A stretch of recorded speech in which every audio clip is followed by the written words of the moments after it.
Soyez bénis. Jésus-Christ d'abord. Beaucoup de gens m'ont demandé personnellement ce que je pensais des églises. Et aujourd'hui, je prends la peine de répondre. Ouais, mon opinion sur les églises n'a pas beaucoup d'importance. Parce que je ne suis pas Jésus. Amen. C'est juste Goba. Donc, ce que je pense pas n'a pas d'importance. Mais par contre, ce qui est important, ce sont les points essentiels à connaître sur ce que c'est une bonne église. Et pour ceux qui sont pasteurs maintenant, entre parenthèses, qui ont des ministères, voilà les conseils que je donne, afin que vous puissiez prendre conscience des choses qui font plaisir à Dieu. Amen. Je ne veux pas être juste là en train de jeter la pierre sur ceux qui ont des églises, mais à cause des abus, à cause de l'idolâtrie des églises, et des gens qui malheureusement rentrent dans les églises et ressortent pire qu'avant, il faut mettre en valeur les points essentiels qui peuvent aider une assemblée, entre parenthèses, à pouvoir prospérer et surtout à être appréciée de Dieu. Le point numéro 1 que je vais évoquer aujourd'hui, c'est principalement la mission d'une assemblée. En effet, lorsque 2 ou 3 sont réunis au nom du Seigneur, ce n'est pas pour arranger le bâtiment ou pour acheter un clavier à la chorale ou pour acheter un terrain, etc. Ces projets sont bien, mais ce ne sont pas les projets qui doivent être primordiaux dans l'Église. La mission principale de toute assemblée, de tout groupe d'hommes qui se mettent ensemble au nom du Seigneur est de sauver des âmes. Donc, si dans ton église, tu te rends compte que dans une année de 365 jours, le pasteur et les membres de l'église ne parlent que de la sainte doctrine, baptême, dîme, etc., et il n'y a aucun serment qui porte à la conversion des âmes, c'est qu'il y a un très gros problème. Parce que tu remarqueras que dans les Écritures saintes, Jésus n'a jamais envoyé quiconque enseigner la sainte doctrine. Jamais. Même les apôtres, on ne retrouve aucun passage où Jésus a dit, écoutez, allez enseigner aux gens. Non. Jésus a dit, allez de par le monde, annoncer la bonne nouvelle, baptisez, convertissez en mon nom. Donc Jésus a dit aux gens d'aller prendre les païens et les amener à lui. Il n'a jamais confié à aucun apôtre, à aucun serviteur de Dieu, la mission d'aller enseigner. Néanmoins, lorsqu'une personne vient à Christ, elle doit bien être enseignée pour grandir. Et de là, Dieu a permis qu'il puisse y avoir des pasteurs intérims et des groupes intérims qui devraient assurer les bases de l'évangile dans l'esprit des nouveaux convertis. Mais ce n'est pas la mission principale des enfants de Dieu. Notre mission principale sur cette terre, c'est d'œuvrer pour que ceux qui ne connaissent pas le Christ puissent le connaître et puissent venir à lui. Cette mission doit être majoritaire. C'est-à-dire que si dans une année de 12 mois, tu prends 9-10 mois pour évangéliser, c'est une très bonne chose. C'est ce que Dieu veut faire. Dieu veut que les enfants prodiges reviennent à la maison.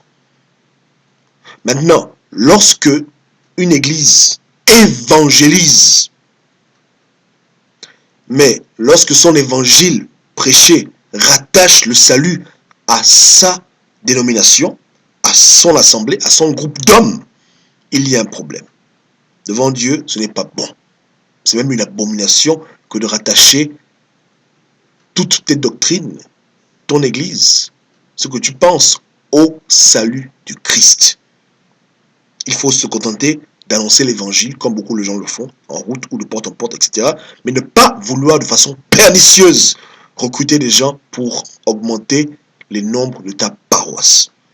Parce que dans le corps de Christ, malheureusement, beaucoup de gens se sont fait influencer par des pensées charnelles. Pour beaucoup de chrétiens, une église qui est bonne, c'est une église qui a beaucoup de membres. Donc le nombre de fidèles est devenu proportionnel à la bonté ou l'efficacité d'une assemblée. Ce qui est complètement faux. Les gens se disent que lorsqu'une église a 10 000 membres et plus, oh, c'est une bonne église. Mais lorsqu'une église a 2-3 membres, oh non, il y a un problème. Non. La mission du chrétien n'est pas d'agrandir son église locale. L'église locale est agrandie elle-même par le Seigneur.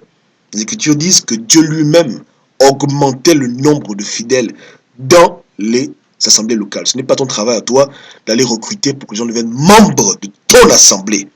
Ceux qui le font sont égarés. Ceux qui le font consciemment sont de Satan. C'est tout. Maintenant, troisième point qu'il faut avoir à l'esprit lorsque on est en charge d'une église ou d'un groupe d'hommes, etc., une assemblée. Le ministère que l'on fait pour Dieu appartient à Dieu. C'est une abomination devant Dieu que d'appeler un ministère après son nom. C'est-à-dire que tu ne peux pas avoir un ministère que tu appelles ministère Georges. Il y a un problème. Georges ministère, ou bien Philippe ministère, Philippe Normand Philistère. Non. Le ministère appartient à Dieu. Beaucoup de gens me disent souvent que dans les Écritures, il y a des livres qui ont le nom de l'auteur. Mais comprenez bien que ce n'était pas la volonté de Dieu. Les hommes ont retrouvé des parchemins écrits par un tel ou un tel, et pour pouvoir les identifier, ils ont appelé le livre de Samuel. Tout simplement. Mais ce n'était pas pour vouloir élever Samuel ou etc. De même pour les épîtres. Les épîtres, c'est simplement les destinataires des épîtres. On a le nom romain, ce n'est pas le nom propre, c'est le nom de ville. Vous comprenez? Lorsqu'on parle de Pierre ou de Jude, comme peut-être qu'on ne savait pas à qui étaient adressées spécifiquement ces lettres, les hommes ont jugé bon de mettre le nom de l'auteur comme étant le nom du livre. Vous comprenez? Bien que je répète, les épîtres étaient écrits pour les chrétiens, malheureusement aujourd'hui c'est utilisé à tort à travers, hors de proportion, c'est devenu n'importe quoi, mais néanmoins c'est ça le but. Amen. Donc le seul nom qui doit être élevé, c'est le nom de Jésus. Ne faites pas des ministères autour de vous-même. Beaucoup de pasteurs deviennent facilement des idoles parce que justement, ils ne lèvent pas assez Jésus et on les voit trop et on ne voit pas Jésus. Amen. Maintenant, quatrième point. Une assemblée doit être basée sur la charité réelle et tangible. Il n'est pas normal que dans une assemblée où les gens se retrouvent au nom du Seigneur, il puisse y avoir des indigents, des clochards, des gens qui meurent de faim, qui souffrent. Le problème de l'autre doit être ton problème dans la mesure où vous avez accepté d'être unis pour une cause commune. C'est comme ça. Dans les églises où vous voyez beaucoup d'égoïsme, il faut réformer ce genre de choses.